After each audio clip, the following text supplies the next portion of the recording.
gagawin mo sa mga to, bestie? Para ka namang OFW na nag-upol mo ng balikbayan box. Ibibenta ko na tong mga to, bestie.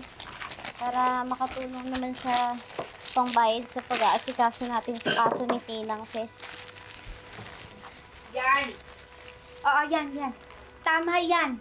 Magdilihensya ka. Dahil kung tutuusin naman, hindi naman makakapatay si Ate Ces kung hindi dahil sa'yo.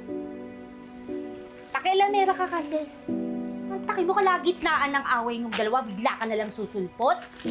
Oh, masyado kang maepal. Ano nangyari? Hindi naman inaasahan nakapanakit si Ate Ces. Ay, mga datingan mo naman pang kontrabida.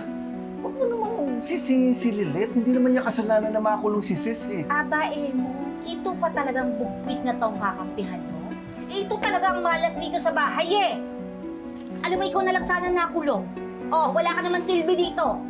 Sorry po, Chang.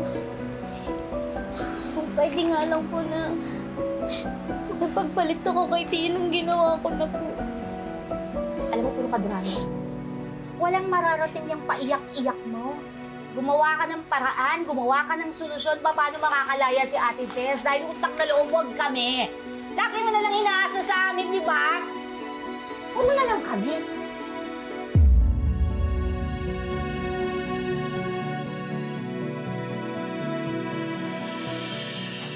Ang dami pa ng pangarap ni Dexter. Nangako siya sa akin dati, pag nag-retire daw ako, mag-world tour kami. Ang dami nung pwede pang gawin eh, di ba? Kaso namatay siya nang walang kalaban-laban. Salamat ah. Salamat sa pagpunta.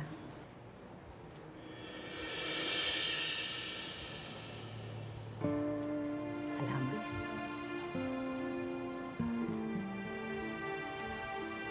Sis Mandinola, Kapal na mukha ang magpakita dito. pasensya na po ah. Hindi ko naman po intention na maka-istorbo po sa pagluluksa niyo. Kaya lang, kayo na lang po talaga yung makakatulong sa amin eh.